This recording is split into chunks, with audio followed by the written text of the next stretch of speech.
segera kita sambut pembicara kita yang pertama, yaitu Dr. Anton Raspati, SE MMMH, Ketua STMIK AUB Solo. Ya. Monggo di mute, di unmute, oke. Ya. Sebagai moderator pada pagi hari ini adalah saya sendiri, saya Elok Damayanti, SENM. Saya dosen Universitas Naltama di Fakultas Bisnis dan Ekonomi, dan saya juga ditemani oleh Bapak Ahmad Mukhayan, Eskom MM, dosen Universitas Naltama. Baiklah, Bapak Anton, untuk hari ini bisa dimulai. Boleh saya undur diri ya, saya akan gabung Pak dengan Agus. meeting lainnya. Ya. Terima kasih. Assalamualaikum. Selamat beraktivitas, Pak Agus.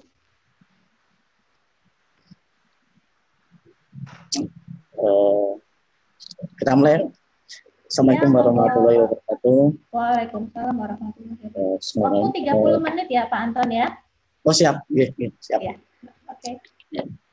Pertama-tama saya ucapkan terima kasih ke Pak Universitas Narotama yang telah membuat kegiatan seminar webinar ini, yang antusias para peserta luar biasa, banyak sekali.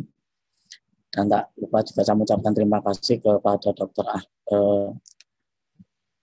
Muhammad Iksan yang telah memberi kesempatan kami untuk menyampaikan beberapa materi, mudah-mudahan ada nilai manfaat nantinya. Terima kasih kepada para narasumber, dan saya dijadikan yang pertama, alhamdulillah, karena tahu mesti saya itu yang pertama. Yang kedua, saya mengucapkan teman-teman dari STMIK AUB juga yang hadir di sini, ada Wakil Ketua 1 Bapak Varianta, dan Wakil Ketua Bidang 2 ada Bu Staryani, dan kawan-kawan STI AUB juga. Terus buat teman-teman para mahasiswa, terima kasih sudah hadir, mudah-mudahan nanti ilmu yang kita bagi bisa punya manfaat dan punya nilai sendiri.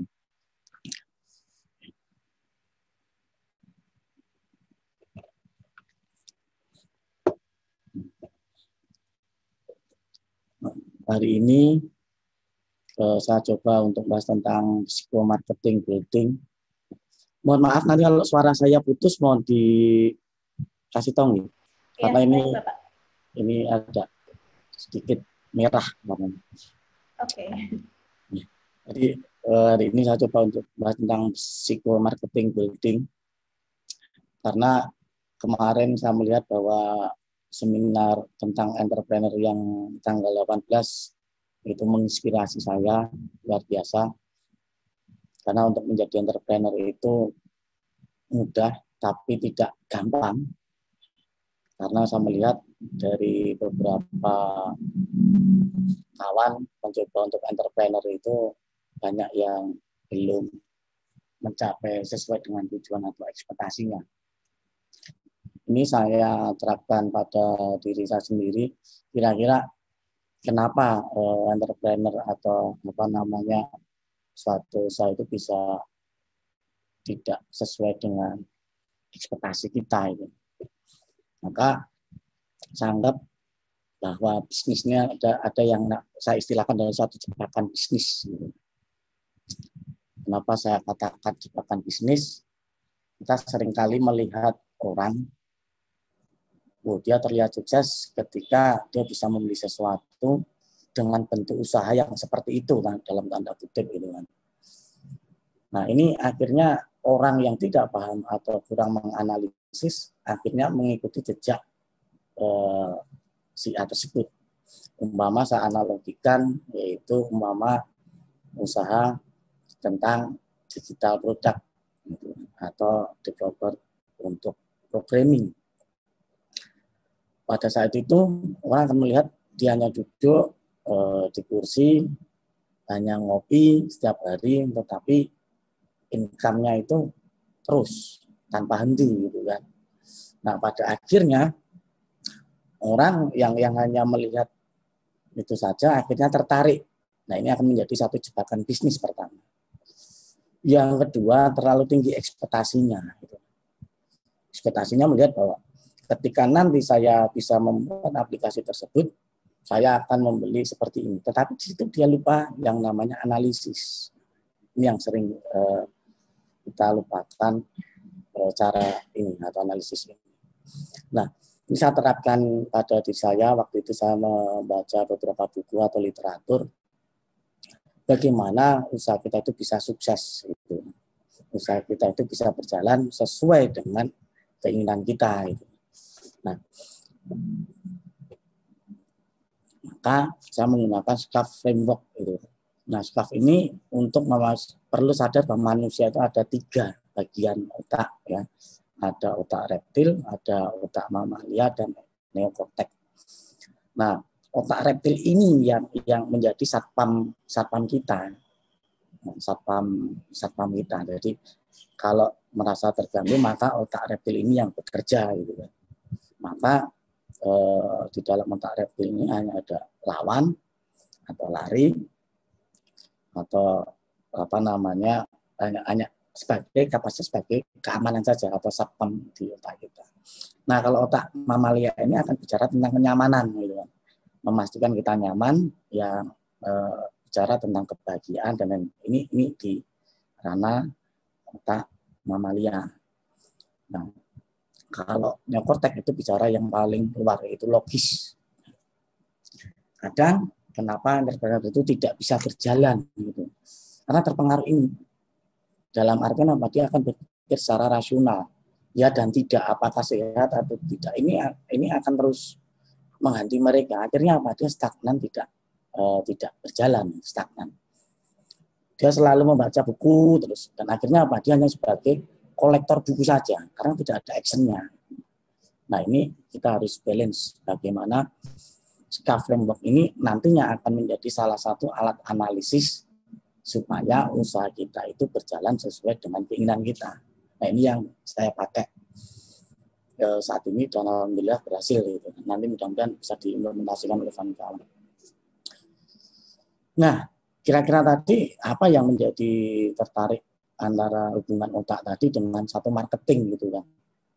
Ini akan menjadi satu permasalahan tadi otak. Kenapa bisa disambungkan dengan marketing itu? Nah, ketika kita bisa melewatinya aman, nyaman, logis konsumen, maka iklan kita itu mesti akan keterima. Bentuk usaha itu akan keterima dengan syarat SCAF tadi. Dengan analisis menggunakan aman, nyaman, logis, marketing baru jalan. Nah, kenapa iklan itu tidak jalan? Karena iklan itu kalau kita tidak sadar, mereka itu hanya memanfaatkan konsumen. Dianggap bahwa konsumen itu tidak paham. Padahal posisi sekarang itu pembeli itu malah lebih mengerti daripada penjual untuk sekarang, asimetris semua. Nah, ini yang akhirnya merepotkan para entrepreneur ataupun developer aplikasi ataupun web development atau apapun itu. Jadi dia patah dulu di marketing di sini. Nah, makanya saya menggunakan teorinya SCAF. Ya. Dari sini muncul yang namanya SCAF. Nah, iklan apa yang bisa diterima oleh calon konsumen itu harus melewati SCAF. Ya. Ada status, ada kepastian, ada kuasa, dan keadilan. Nah, SCAF ini membantu memberi rasa aman, gitu kan, nyaman, aman secara emosional, aman secara finansial, dan aman secara fiskal. Nah, istilah saya ini radar ini kalau sudah terjadi, maka kita mau injek konsumen itu akan lebih mudah. Nanti akan saya contohkan tentang ilusi pilihan. Nah, ini akhirnya yang saya gunakan. Saya gunakan sebelum saya beriklan, sebelum saya menaikkan atau scale up satu perusahaan, saya menggunakan ini dulu. Kenapa? Kalau ini lolos, iklan kita pasti lolos. Kalau ini nggak lolos, iklan pasti kemungkinan jangkauannya akan kecil. Kita lanjut. Nah, status dari pertama. Status. Ketika calon konsumen itu membeli, apakah nanti statusnya akan naik? Jadi saya analogikan saya membeli katakanlah korek api, ya, saya katakan korek api. Gitu. Ketika saya membeli korek api ini, apakah nanti status saya atau tingkatan sosial saya akan naik? Kalau status korek ini membuat status sosial saya naik, maka akan saya beli. Oh, ternyata ada peningkatan status sosial. Gitu. Nah, bagaimana meyakinkan mereka? Gitu. Nah, ini kalimat yang nanti bisa dirubah menyesuaikan produk kita. Nah, ini contoh memotivasi mereka. Saya contohkan, pakai ini kamu tambah apa? Tambah ganteng, tambah cantik, atau apapun gitu kan. Kalimat kedua, pakai ini kamu terlihat. Maka kata kunci tambah dan terlihat ini akan terus digunakan. Nah, kita tidak sadar bahwa selama ini bahwa untuk di prospek para marketing gitu. Contoh, ketika dia menolak, maka gunakan yang ketiga, yakin nggak beli gitu. Maka otak ini akan merespon tadi. Ada 3 bagian otak tadi. Nyaman enggak dia itu. Nah, akhirnya akan menjawab ada 2 otak. Berarti kan yang menjawab ya dan tidak. Ketika dia menolak, sayang banget, makanya otak tadi. Nah, ini kalau sudah melewati fase pertama, status sosial.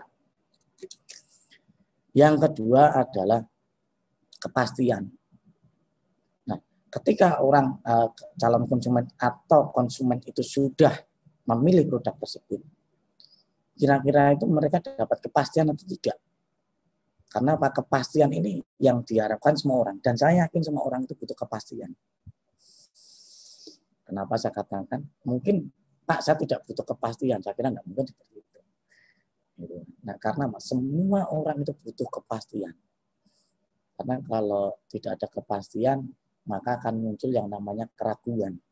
Ketika muncul keraguan, maka tidak akan jatuh cinta katanya. Nah, ini kepastian. Maka kepastian apa saja yang diberikan? Kapan barang dikirim? Berapa biayanya? Ini yang harus menjadikan satu kepastian. Ini harus lewat dulu. Status lewat, kepastian sudah lewat, kita lanjut lagi yang namanya kuasa. Nah, ketika pembeli itu sudah diberi kuasa, maka semua pembeli itu akan merasa nyaman. Secara tidak langsung mereka nanti akan mengikut iklankan. Bangga. Saya contohkan ketika kita menggunakan brand-brand tertentu, dengan bangganya kita memfoto, dan pastinya itu akan dijadikan status. Ini kita habis beli yang namanya gelang kartir gitu kan, atau jam kartir, atau smartphone yang Pro Max gitu kan, itu akan digunakan tanpa disadari kita punya kuasa untuk mengiklankan. Nah, ini yang ketiga. 1, 2, dan 3 sampai kuasa ketika sudah, maka iklan itu akan menjadi viral sendiri. Karena apa? Hanya ada 2 pilihan. Ini yang saya katakan tadi adalah ilusi pilihan. Orang itu goalnya akan sama. Contoh, mau bayar sekarang atau nanti. Gitu. Goalnya sama, bayar. Bank BNI atau BCA, goalnya sama, transfer sekarang. Tetapi lain kalau kita katakan mau bayar atau tidak. Maka ada 2 goal yang dibayar dan tidak. Berarti dibeli dan tidak. Tetapi kalau menggunakan bayar sekarang atau nanti, berarti goalnya sama, bayar. Itu disebut adalah ilusi pilihan. Nah, sadar dan tidak sadar bahwa ilusi pilihan ini sering terjadi digunakan oleh tim atau marketing digital. Saya contohkan, beli e-book sekarang untuk pre-order seharga 360.000. Nanti kalau setelah pre-order harganya sampai 2-3 juta. Maka goalnya apa? Bayar sekarang. Nah, ini yang jadi. Terus yang berikutnya adalah relation atau hubungan.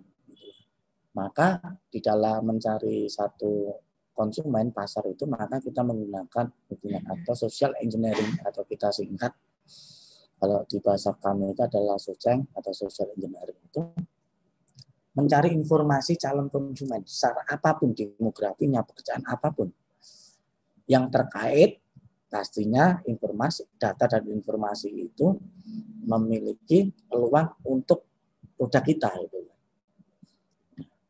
Maka kalau di ilmu TI, Socek ini juga menjadi satu bahaya untuk cyber security, gitu kan. Tapi ini digunakan untuk marketing juga, gitu kan. Bagaimana mencarinya? Kita masuk di grup ataupun komunitas. Sampai sekarang itu komunitas atau grup itu sudah terbangun banyak, gitu. Umpama komunitas branded itu. Kita lihat apa sih yang dibicarakan, apa mereka tertarik lah, kita cari kesamaan. Maka kalimat atau kata atau frase yang digunakan, maka nanti kita yang namanya kita riset menggunakan Google Keyword ataupun menggunakan tabadi atau analisis yang lain. Itu untuk menaikkan indeks. Maka ketika itu sudah, maka lolos lagi, kita lanjut. Fairness. Nah, ini yang terakhir. Kadang penjual atau seorang perusahaan itu tidak atau belum adil terhadap pembeli. Karena mereka memberikan hanya sifatnya itu hanya kamuflase atau nutupi saja itu. Nggak ada yang namanya fair. Jadi fairness-nya nggak ada. Jadi ketika kita membeli, maka di dalam itu barang yang sudah dibeli tidak boleh dikembalikan keluar toko, bukan menjadi tanggung jawab kami. Itu terjadi. Dan itu bukan lagi yang saya katakan fairness atau keadilan. Keadilan itu ketika kita mendapatkan satu produk yang kita beli sesuai dengan keinginan kita tadi. Kalau rusak seperti apa nanti?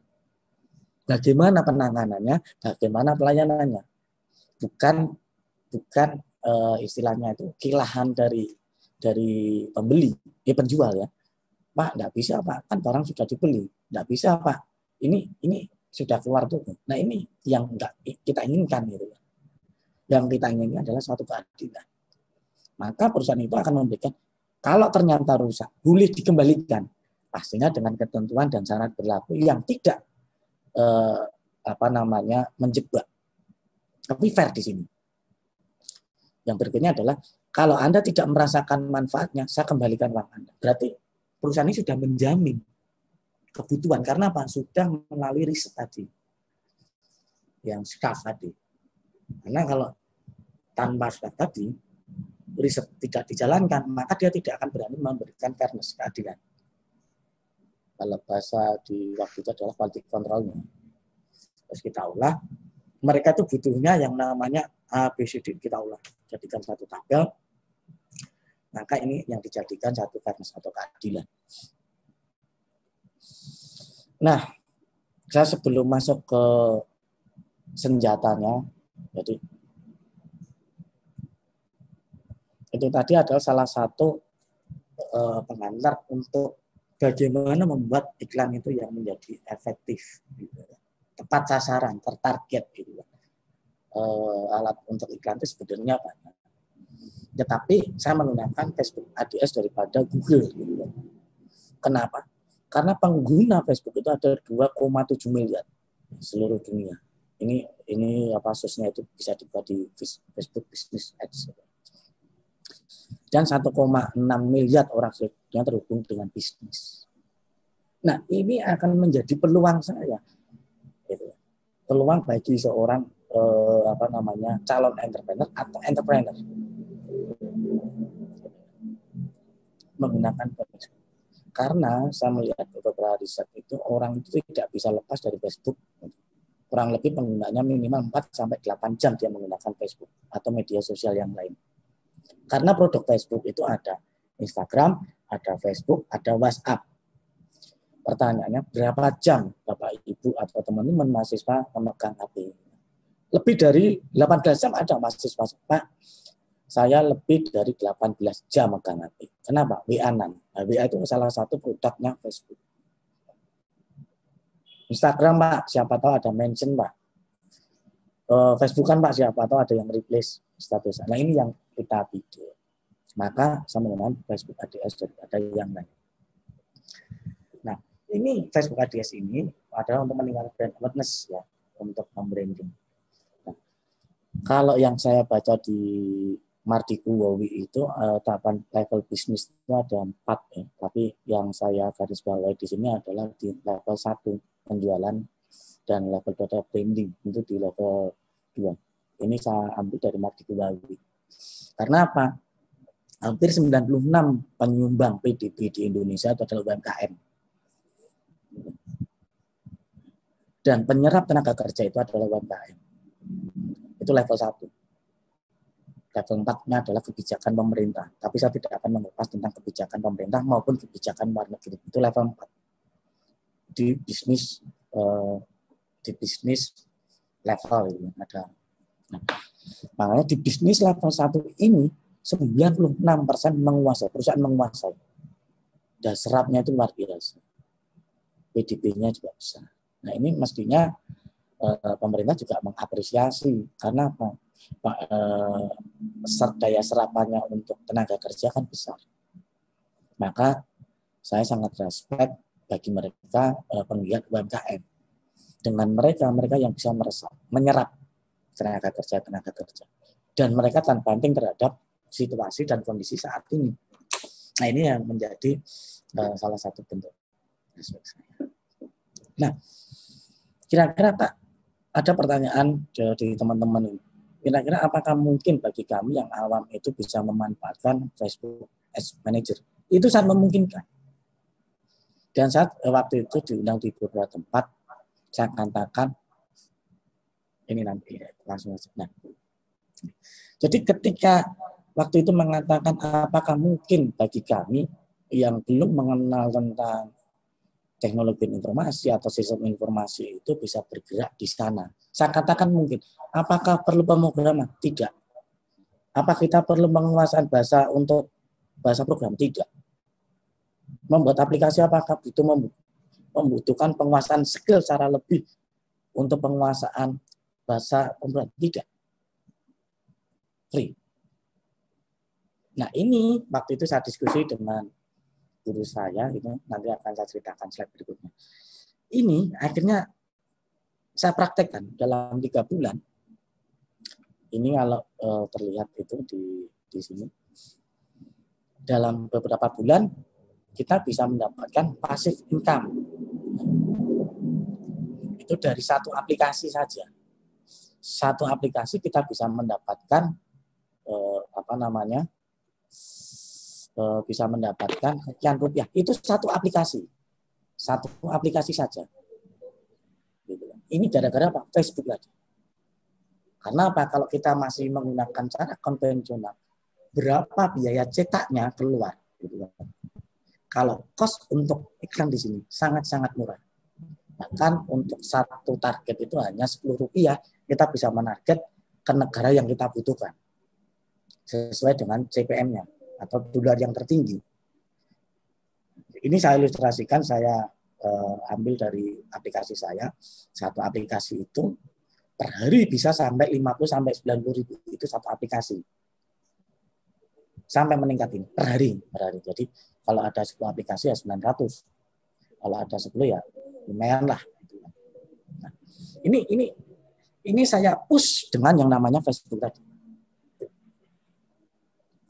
Ini yang kedua adalah video. Ini sampai 28 ya, per hari ini.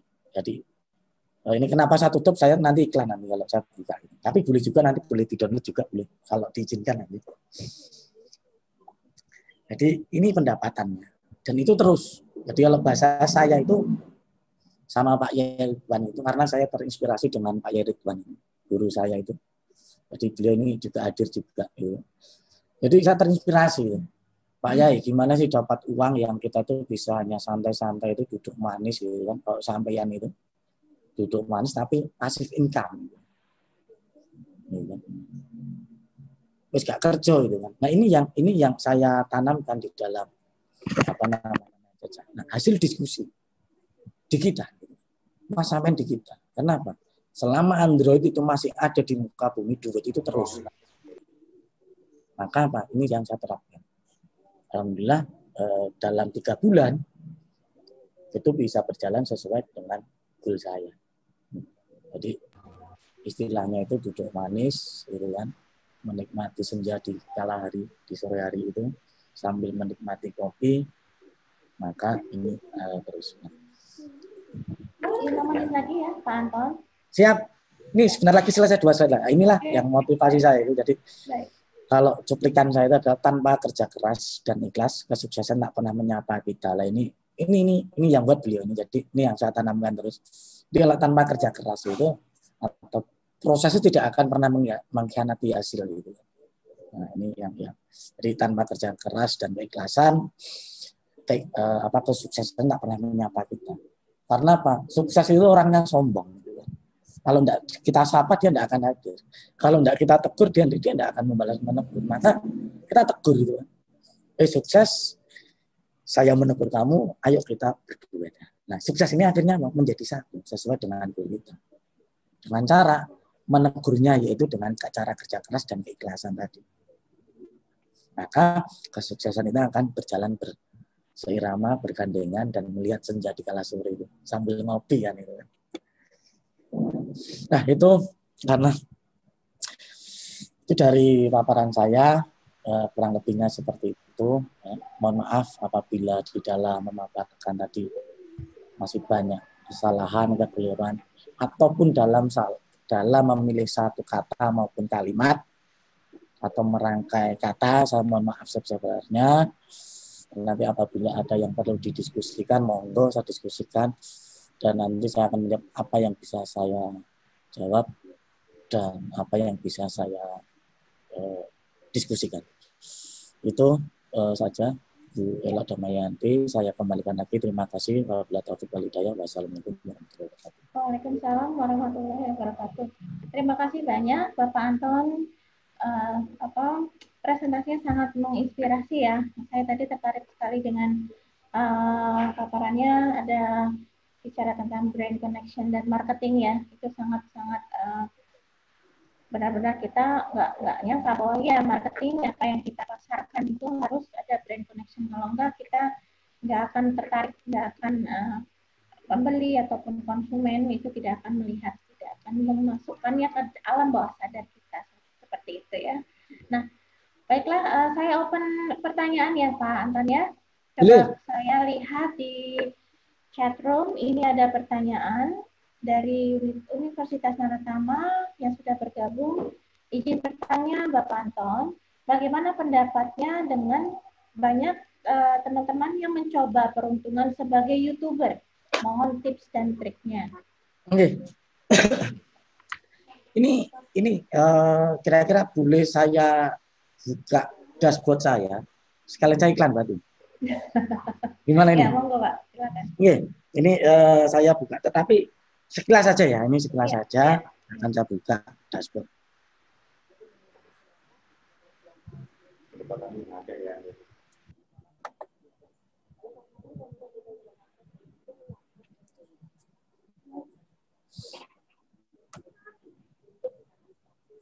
Mohon izin sebentar.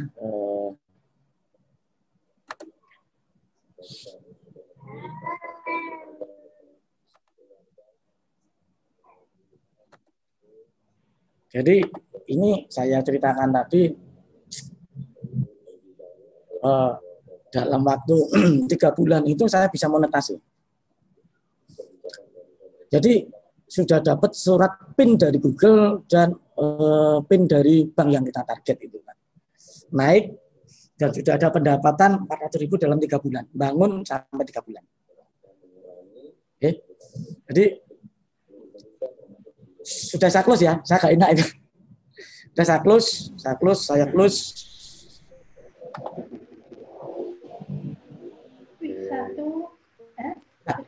Jadi subscriber. Banyak Pak. Ya. Jadi ini salah satu nanti akan ini saya tunjukkan yang tadi beberapa. Ini mungkin biar menginspirasi lagi. Adalah AdMob. Jadi sebenarnya bukan hanya YouTube saja. Kalau YouTube itu biaya produksinya mahal. Saya katakan mahal. Karena apa? Tergantung konten. Jadi kenapa Pak ini gimana caranya tipnya itu banyak sekali itu. Bedanya susah karena kita harus riset yang namanya keyword. Kita menggunakan tabadi atau apapun. Nah, sasarannya sebenarnya bukan YouTube sih, karena orang tadi, kalau kita lihat presentasi tadi, kita terjebak bisnis digital di situ. Melihat Atta Halilintar, YouTuber dengan pendapatan yang lebih, akhirnya kita ingin menjadi YouTuber. Sebenarnya bukan, maintenance-nya banyak. Justru malah saya sarankan membuat yang namanya APK, aplikasi. Aplikasi ini malah kita maintenance-nya kecil, tidak tiap hari kerja. Tidak tiap hari kerja. Jadi kalau tadi mohon izin yang dari Universitas Naruto menanyakan, tipnya banyak sekali. Kita harus ada keyword kalimat. Umpama kita niche-nya adalah tentang fire use. Maka fire use yang indeksnya paling tinggi kita gunakan. Terus keywordnya kita cari yang paling tinggi. Itu nanti lama Pak, nanti kalau kita bahas. Nah, analitiknya itu kita harus membahas. Tapi yang jelas, kalau yang saya baca waktu itu menggunakan tadi Pak, scarf tadi Pak. Maka kalau dilihat, judul-judul saya itu memancing otak kita. Yakin nggak lihat? Maka ada backlink-nya. Itu kan. Itu ya tadi yang brand connection itu tadi ya, supaya iya, betul. Pengen apa kepo gitu ya Pak ya. Iya, akhirnya apa? Orang kan kepo. Sebentar lagi mau tak hapus. Nah, kan lihat dulu. Nah, ini kan otak reptilnya akan bermain. Nah, yang kedua, saya sarankan malah untuk aplikasi. Maintenance-nya enggak 1 atau 2 bulan itu enggak perlu maintenance. Tergantung kita. Mungkin ini satu. Boleh di-download juga boleh. Tapi nanti iklan lagi ya. Jadi gini, saya pada waktu itu membuat bisnis yang masih konven dengan investasi yang mahal. Saya katakan mahal, lebih dari 100. Tapi ketika saya mengembangkan bisnis ini, itu kurang dari 1%. Kurang dari 1 juta. Nggak sampai 1 juta itu. Kita pakai Google Development itu hanya $25, atau sekitar setara 400-an sekian. Membuat aplikasinya tidak perlu bahasa pemrograman, gratis. Nanti boleh pakai app Geser atau Quick App Ninja, itu bisa digunakan. Dan itu juga menghasilkan. Sehari bisa 90 sampai 100 tergantung marketing tadi kan. Nah, ini yang saya katakan. Jadi menikmati di senja hari sambil ngopi itu kan kita dibayar. Jadi ini yang saya tujukan waktu saya terinspirasi oleh Pak Ridwan tadi. Pak Yai waktu itu saya diajak ngopi, rokokan. Pak Yai sama nggak kerja, nggak anduk-anduk 80 juta gitu kan. Nah saya ngomong, ini harus saya tuju. Ternyata saya mendapatkan ini. Gitu. Kurang lebih seperti itu. Nanti boleh lah. Nanti kalau info-info boleh. Gitu kan. Oke. Terima kasih Pak Anton atas penjelasannya. Lalu ini ada pertanyaan lagi. Yang kedua, izin bertanya Pak Anton, seberapa penting copywriting dalam mendampingi gambar atau video dalam iklan di Facebook Ads? Kemudian, bagaimana tips dan triknya membuat copywriting yang baik dan lebih tertarget, maksudnya kena targetnya itu kena gitu ya. Nah ini terima kasih Mas Muhammad. Nah ini saya yakin Mas Muhammad ini pemain Esbrik ini. Karena ada pemain Esbrik yang akan mendiskusikan copywriting. Ya, jadi saya sedikit tentang Facebook. Sebenarnya Facebook itu juga bisa dimonetasi, yang saya katakan adalah Esbrik. Jadi dia bisa memonetasi artikel instan, ada memonetasi video, itu bisa digunakan. Nah, bagaimana mendampingi gambar atau video dalam iklan di Facebook Ads? Gitu ya. Sebenarnya tergantung niche-nya kita atau halaman kita. Nah, jadi kalau kita sudah membuat halaman, ya, kita ngambil keyword-keyword mana yang indeksnya tinggi tadi. Kata kuncinya keyword. Jadi kalau kita keywordnya tinggi, umpama saya itu selalu melihat orang itu dari Google dulu. Seberapa aktif dia itu. Maka ketika ketikkan nama, dia mesti akan muncul. Pasti akan muncul. Nah, ketika copywriting ini saya membuat karena beliau juga pemain Esbrik, maka kita lihat dulu apa yang menjadi indeks saat ini. Hampir mirip dengan backlink gitu kan. gitu kan. Nah, agar lebih tertarget jelas nanti kita lihat baca dengan insight-nya kalau di Facebook. Rata-rata di dalam halaman tersebut jenis kelaminnya apa, umurnya berapa. Kapan insya Allah ada waktu nanti akan saya tunjukkan insight-nya itu kan. Jadi kalau untuk Mas Muhammad ini saya harus membaca insight, akan saya tunjukkan itu kan. Usia 17 sampai sekian ada berapa, 20 sampai sekian ada berapa, jenis kelaminnya di apa saja, lokasinya di mana saja, baru kita akan bicara tentang target tadi. Maka di situ ada minat. Ada demografinya ya Pak ya. Yang betul sekali. Sesuai kebutuhannya tadi supaya tertarget tadi. Iya, jadi kalau di sini tadi ada sebenarnya kan di sini tinggal kita mau pakai yang mana dulu.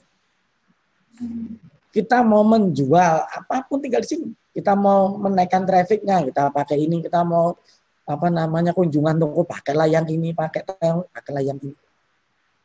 Nah ini sudah disediakan Facebook. 1,6 miliar orang di dunia itu menggunakan ini. Jadi peluangnya itu sangat besar sekali.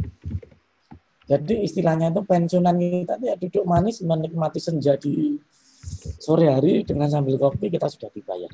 Nah ini yang cita-cita saya. Mudah-mudahan nanti teman-teman bisa seperti itu gitu kan. Karena juga saya teman-teman saya itu yang lain itu disuruh jadi pegawai negeri nggak mau dia. Binaan saya di workspace-nya. Dia pilih duduk manis, diskusi, dia akan bicara tentang asimetris. Karena apa? Di 4.0 ini tidak ada semua unpredik asimetris semua. Tanpa dugaan semua. Maka ini yang di komunitas kami itu dia pengen duduk manis mendapatkan passive income. Ada yang di tempat kami itu per hari sampai tembus 800 sampai 1 juta per hari. Hanya duduk manis satu kali kerja. Jadi kalau di Play Store nanti kalau ada download 10 juta itu mungkin salah satu kawan saya. Itu per hari bisa 1 sampai 2 juta per hari. 24 jam. Setiap hari. Dan terus menaik. Jadi hanya kerjanya duduk manis, ngobrol di kala senja gitu saja. Jadi nanti bolehlah yang mau belajar bisa buka Quick App Ninja sama App Geyser. Itu untuk buat aplikasi apapun. Free. Dan tanpa tinggal masukkan gambar aja. Nanti dibuka kalau ada kendala bisa kontak nanti. Jadi kalau orang awam pun bisa. Saya pun bisa, saya orang pun nanti bisa. Nanti boleh dicoba. Itu mungkin Mbak Bu kalau yang saya sampaikan. Oke, ya terima kasih Pak Anton. Ini saya rasa pertanyaannya sudah nggak ada lagi, ini cuma 2 aja. Yang pertama dari Bapak Makayan Sasnaratama, yang kedua tadi dari Bapak Muhammad Rizal Hermawan ya, sudah terjawab semua. Baik, setelah ini kita akan ke pembicara yang kedua ya Pak Anton ya. Oke, baik, terima kasih banyak atas waktunya dan telah menjadi pembicara kita untuk pagi hari ini Bapak Anton. Semoga ilmu yang sudah di-share tadi sangat bermanfaat untuk kita semua pada pagi hari ini. Sekali lagi kami ucapkan terima kasih atas kehadirannya Pak Anton.